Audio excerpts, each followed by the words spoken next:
स्वामी बोलिए तारावती। आप हमें बात बताइए ना, मैं कुछ पूछना चाहती हूँ। क्या आप मुझे बताओगे? बिल्कुल बताएंगे तारा, अगर आपको नहीं बताएंगे तो हम कैसे बताएंगे तारा। स्वामी माँ तो हमारी बात सुनो आप। बोलिए। कि हरदम कलियों से खिलते थे महाराज। बोलिए तारावती। कि हरदम कलियों से खिलते थे और हर बात पे तुम मुस्कुराते थे।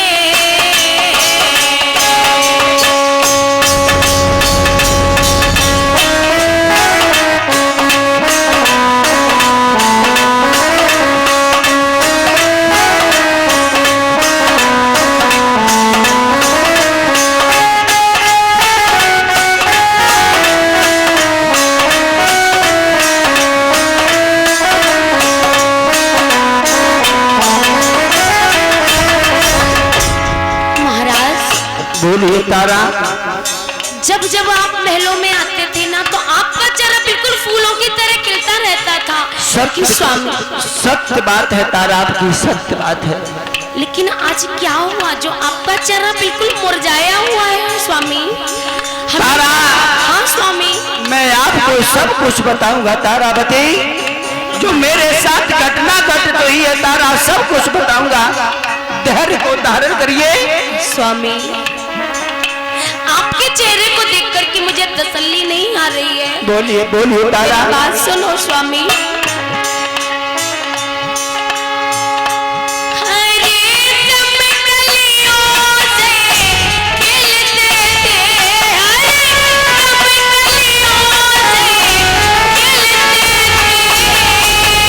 सही बात है तारा, सही बात है।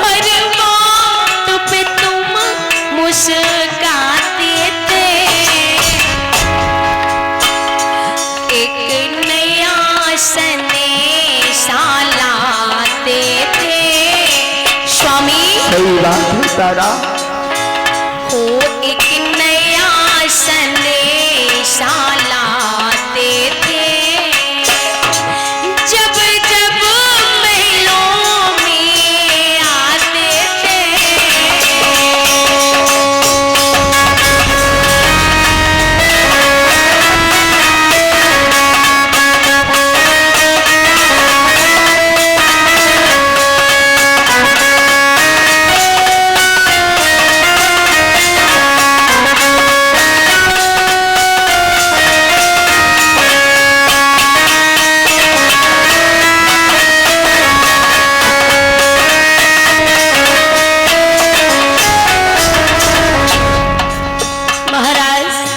तारा। क्या कोई मुझसे गलती तो नहीं होगी स्वामी? नहीं नहीं, भूल आपसे नहीं हुई है, भूल तो मुझसे हुई है तारावती। स्वामी बोलिए।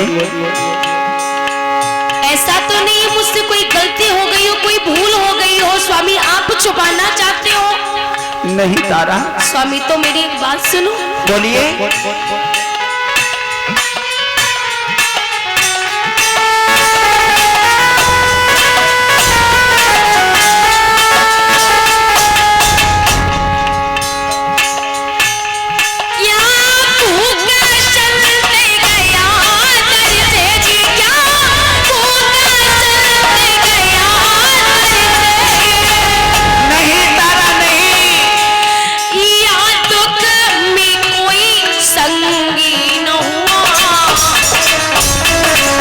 नहीं तारावती नहीं।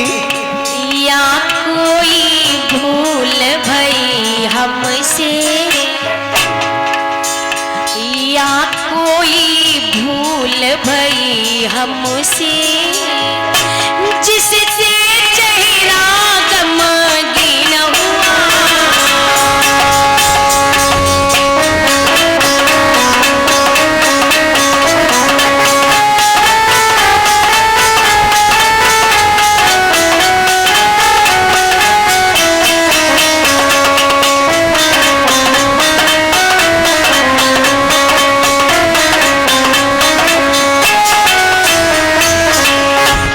तारा, हाँ स्वामी।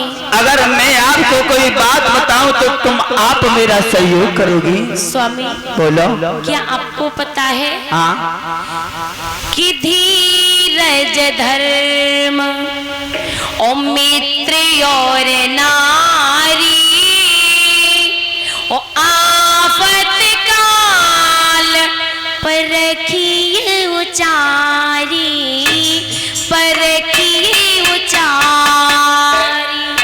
धीरज धर्म मित्र और नारी आफत काल परखिए उचारी। स्वामी बोलिए। देखिए, जब पति किसी विषम परिस्थिति में आता है ना, तो पत्नी का ये धर्म होता है, ये कर्तव्य होता है कि जितना सुख में साथ देती है पत्नी, उतना ही विषम परिस्थिति में पत्नी को साथ देना चाहिए।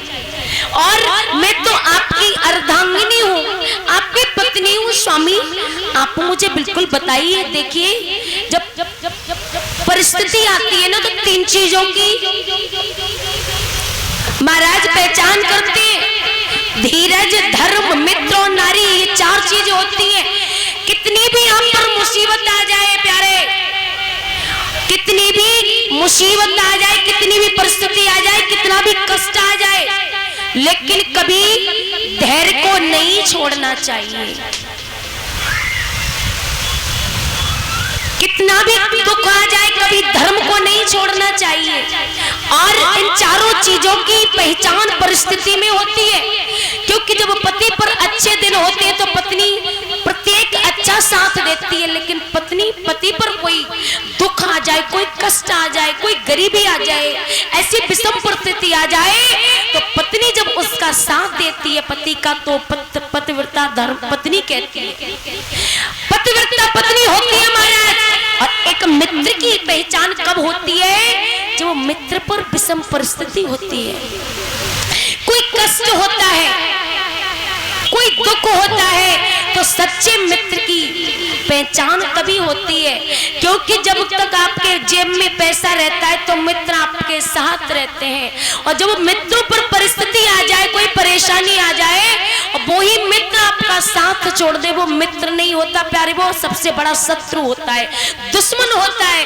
लेकिन स्वामी, मैं तो आपकी अर्धांगिनी हूँ, मैं आपकी पत्नी हूँ, और मेरा कर्तव्य है, मेरा परम धर्म है, मैं आपका साथ अवश्य दूंगी। आप बताइए ना मुझे क्या बात हुई है। तारा, अगर आप इस बात को कह रही हो तो मैं आपको बस बताऊंगा। तारावती, आज हमसे बहुत बड़ी भूल हो गई। हम जंगल में गए, एक महात्मा से हमारी भेंट हो गई तारावती, और महात्मा ने हमसे तिरवाचा भरवाया। तिरवाचा भरवा करके संकल्प में हमसे सब कुछ ले लिया, और राज्यपाल जितना धन दौलत है अपनी सारी सब कुछ बाबा ने ले ली हमसे, और हमारे ऊपर 60 बार सोने का कर्जा कर दिया है तारावती। अब ये बताइए, कहां से बाबा का कर्ज ये 60 बार सोने का है? हम और आप कहां से कर्ज चुकाएंगे तारा? कोई उपाय है तारावती? अरे अरे स्वामी, आप तो छोटी छोटी बातों पर ऐसे परेशान हो जाते हो। बोलिए। मैं हूं ना आपकी पत्नी, हमारा बेटा है, हम हैं, आप हैं। अरे कहीं बाहर जाकर मेहनत मजदूरी करेंगे, ओहो तारावती, उन महात्मा जी का हम जितना भी कर्ज है सब ऋण कर देंगे महाराज। आप कभी महलों से बाहर नहीं निकली, बेटा हमारा कभी महलों से बाहर नहीं गया, और आप मेहनत मजदूरी की बात करती हो तारा। भला आप मेहनत मजदूरी कर लोगी तारा? कोई और उपाय है तो बताइए। स्वामी बोलिए। चाहे हमें बिकना भी पड़े ना, हाँ, तो हम बिक जाएंगे, लेकिन उन महात्मा का कर्ज बिल्कुल हम अदा करेंगे महाराज। आप परेशान मत होइए, आप बिल्कुल चिंतित मत होइए महाराज। जानते हैं तारावती, जानते हैं आप हमारा सहयोग करोगी। जानते हैं तारा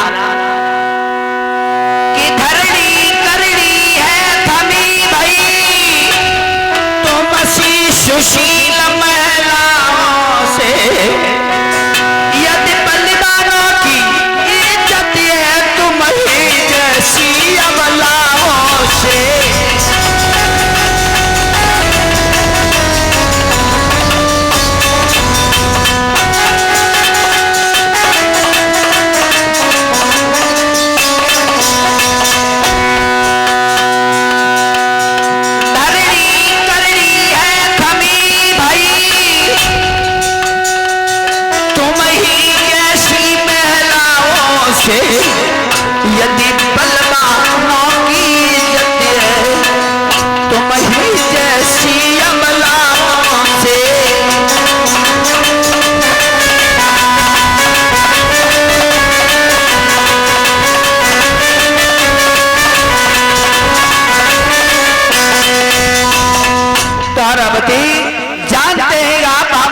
विपत्ति में साथ दोगी।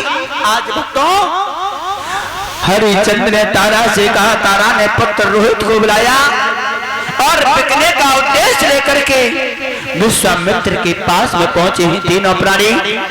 विश्वामित्र जी से जाकर के कहा, बाबा जी हम तीनों प्राणी को कहीं जाकर के किसी बाजार में जाकर के बेच दो, जो कि तुम्हारा 60 बार सोने का कर्ज हो गया है वो ऋण उड़न हो जाए। हम विश्वामित्र जी ने कहा, अब तीनों बेचने का नंबर आ गया, एक काम करो आप मना कर दो, हम लौट जाएंगे। हम ऐसे वैसे संत नहीं हैं जो अपनी जिद करें। हरिचंद्र ने हाथ जोड़ के कहा, बाबा जी हमें क्षमा करना, आप एक बात को जानते हो, सूर्य पूर्व के बजाय पश्चिम की तरफ उग सकते हैं, कच्छप की पीठ पर बाघ उग सकते हैं और गंगा मैया उल्टी बह सकती है, लेकिन ये राजा हरिचंद्र अपने वचन से लौट नहीं सकता। आप किसी बड़े बाजार में जाकर के बेच दो। आज बंधु विश्वामित्र जी ने कहा, ओरे राजा लेकिन ये बता तुझे खरीदेगा कौन? ये राजसी वस्त्रों को पहने हो, इन राजसी वस्त्रों को उतारो और साधारण वस्त्र पहनो। आज यही हुआ, तीनों प्राणियों ने राजसी वस्त्रों को उतारे हैं। उसके बाद तीनों प्राणी अवध को छोड़ करके चलने लगे तो अवध वासियों ने चारों तरफ से घेरा लगा लिया और चारों तरफ से घेरा, दास दासियां खड़ी हो गई। जब दास दासियां खड़ी हो गई हैं बंधुओं, रो रही हैं, दासियां रानी से कहने लगी, रानी आप हमें छोड़ करके जा रही हो, अब भला हमारा यहाँ पर कौन है? तारापति ने रो करके कहा, ये बहन हम कहीं नहीं जा रहे, अभी लौट करके आ जाएंगे। बंधुओं शांत किया है दास दासियों को और तीनों प्राणी अपनी राजधानी को छोड़ करके चलने लगे हैं। हरिचंद्र ने तारा से कहा, तारा चलते चलते अपनी मातृभूमि को प्रणाम तो करते चलो तारावती, क्योंकि जननी जन्म भूमि सुस्वर्गा सदतिया, जननी और जन्म भूमि स्वर्ग से बढ़कर के बताई गई है। आज तीनों प्राणी अपनी राजधानी को छोड़ करके चले हैं। किस तरीका से प्रणाम कर रहे हैं? आरे छोड़े चले राजधानी, सभी भक्तगण बोलेंगे, माता बहना है, आरी छोड़े चले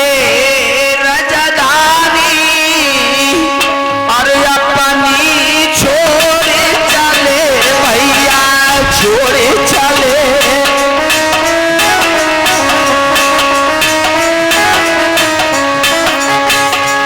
अरे छोड़ चले राजधानी, अपने छोड़ चले, छोड़ चले राजधानी, अपनी छोड़ चले भैया, छोड़ चले राजधानी, अपने छोड़ चले।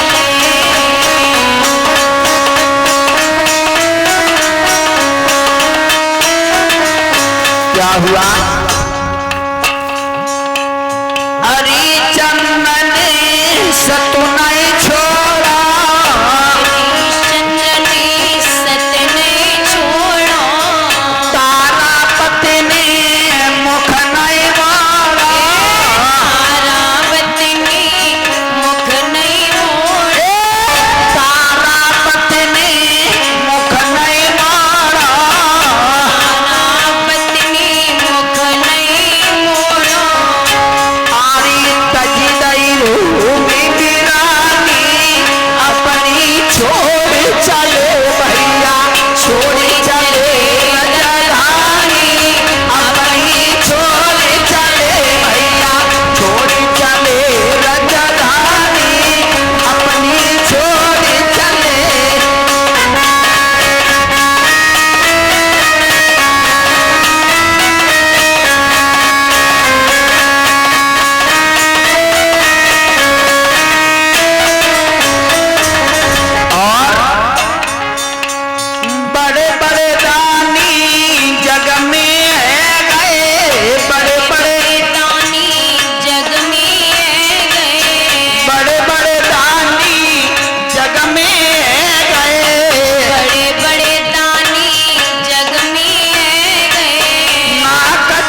बंधु तीनों प्राणी अब राजधानी को छोड़ करके चलने लगे हैं। चलते चले जा रहे, थोड़ी दूर निकल पाए, क्या हुआ?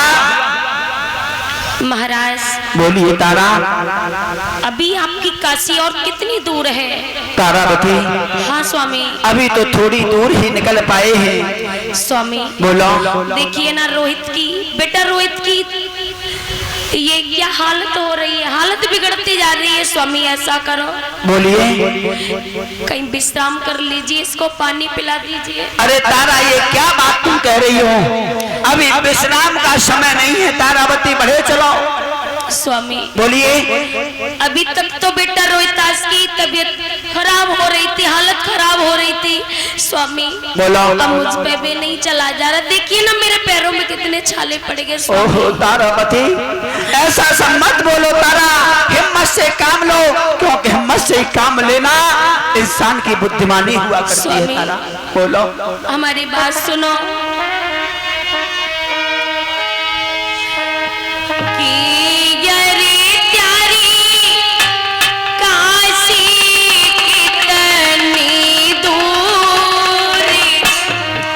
स्वामी, चलत चलत हमारे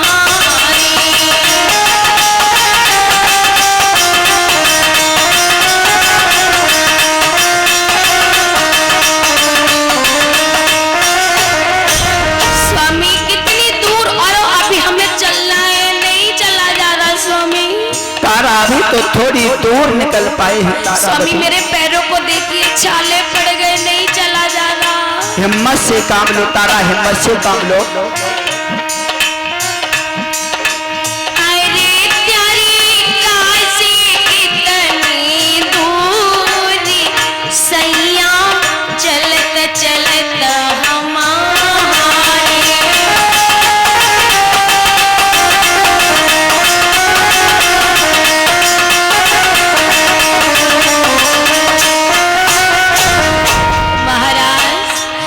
हमारी बात सुनो। देखिए बेटे की हालत खराब हो रही है, मेरी भी हो रही है। समझ रहे तारा। स्वामी एक काम करो। क्या स्वामी? बेटा बेहोश हो रहा है, पल्लू की हवा कर तो इसे होश आ जाएगा। स्वामी ममता के आगे धैर्य नहीं चलता, कितनी धैर्य धारण करे स्वामी। हमारी बात सुनो। बोलिए। अरे पति कहूँ छाया में सीताएं लियो,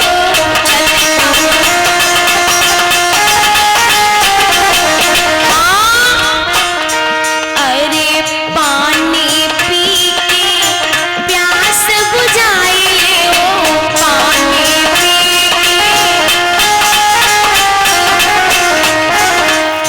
पति कहूँ छाया मेरे सीताएं लियो, पानी पी के प्यास बुझाए लियो। और स्वामी सुनो, अरे मेरी फूट गई तकदीर, सैया चलत चलत हमारे।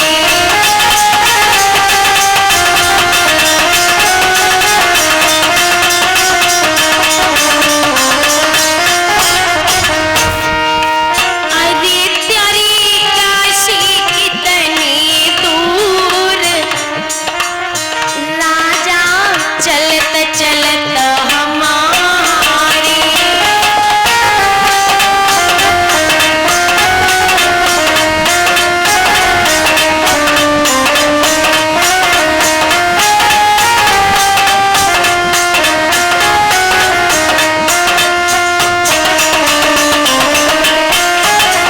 स्वामी क्या करें, अब नहीं चला जा रहा, मुझसे भी नहीं चला जा रहा स्वामी।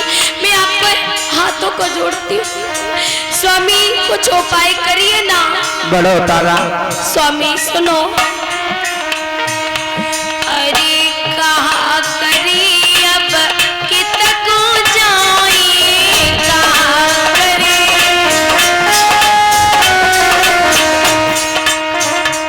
अरे कैसे दिल को धीर बनाए, कैसे दिल को